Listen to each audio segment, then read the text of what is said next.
Assalamualaikum warahmatullahi wabarakatuh.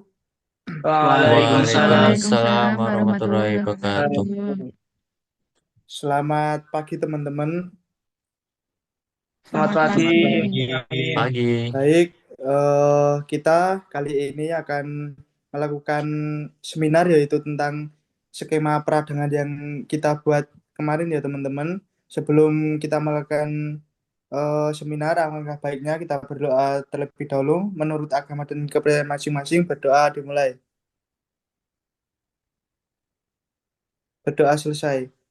Baik, bagi teman-teman yang berkewajiban atau bertugas membacakan, saya persilahkan. Terima kasih.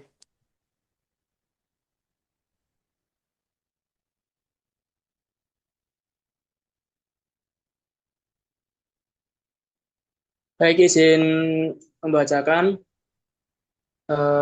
Perkenalkan, nama saya Alvino Dehana Putra dengan NPM 2422010003. Izin untuk membacakan untuk skema untuk hasil diskusi kami. Yang pertama, skema terjadinya peradangan.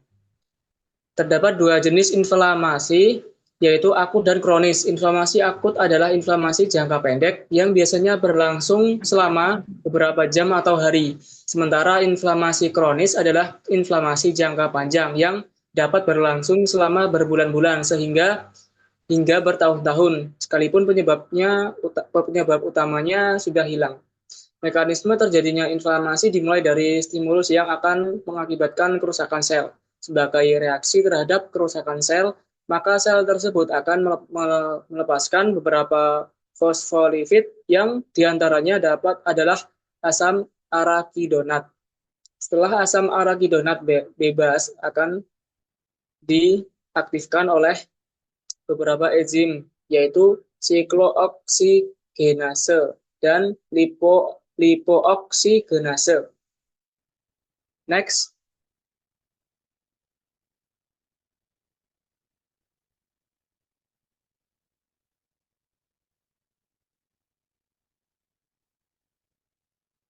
Selanjutnya, proses inflamasi biasanya mereda pada proses penyelesaian penyembuhan, tapi kadang-kadang berubah menjadi radang yang mungkin jauh lebih buruk dari penyakit ini dan dalam kasus ekstrim juga dapat berakibat fatal.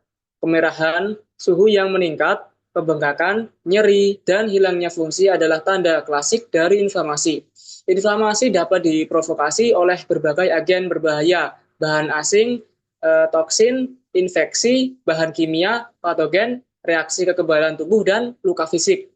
Inflamasi dimulai ketika mikroba memasuki jaringan tubuh atau ketika adanya cedera pada jaringan yang menyebabkan infeksi atau kerusakan jaringan.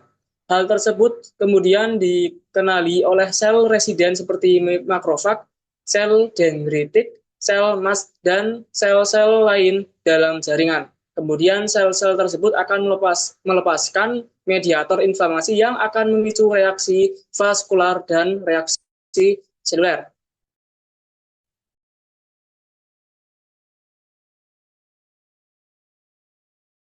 Next. Baik, saya izin untuk membaca.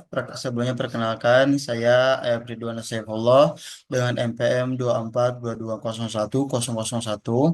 Dan yang kedua yaitu proses terjadinya inflamasi. Yang pertama yaitu ada tahap vaskuler, yang dimana pada tahap vaskuler terjadi reaksi vasodilatasi yang akan meningkatkan aliran darah dan permeabilitas vaskuler.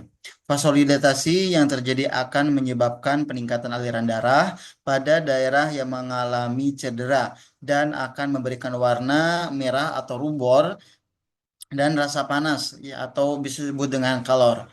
Peningkatan permeabilitas vaskuler diinduksi oleh histamin, kinin, dan mediator. Inflamasi lain yang kemudian menyebabkan cairan yang kaya akan protein dan sel darah keluar ke jaringan ekstravaskuler.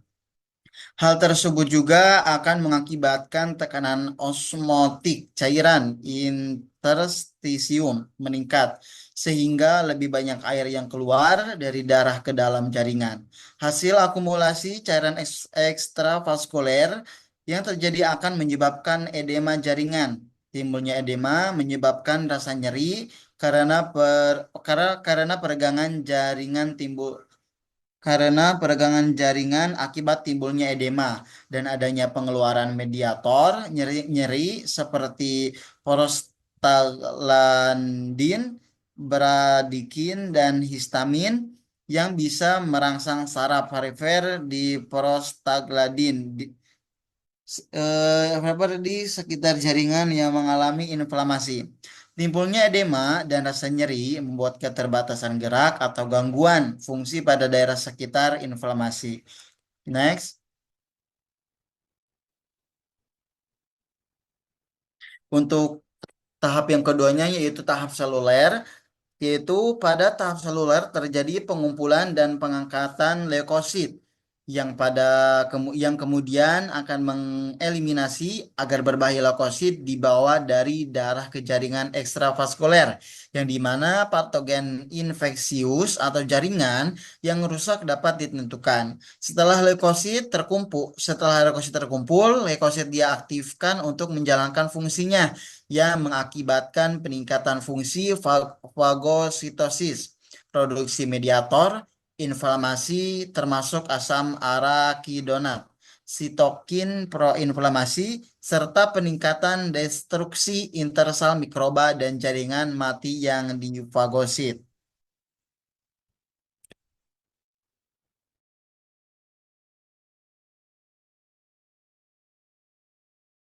Baik, untuk Oke, kesimpulannya perkenalan. yaitu dapat kita simpulkan bahwa inflamasi merupakan sebuah respons jaringan vaskularisasi terhadap infeksi dan kerusakan jaringan untuk membersihkan tubuh dari penyebab awal cedera dan konsekuensi dari cedera tersebut. Inflamasi diinduksi oleh berbagai mediator kimia yang diproduksi oleh sel inang sebagai respon terhadap rangsangan.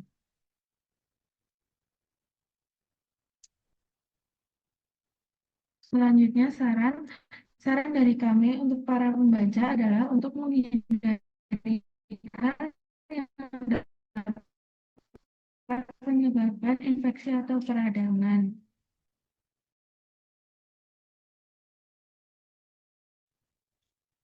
Baik, mungkin cukup sekian dari kami. Itu tadi skema peradangan. Bila rekan-rekan ada yang perlu didiskusikan, kelompok kami persilahkan. Terima kasih. Wassalamualaikum warahmatullahi wabarakatuh.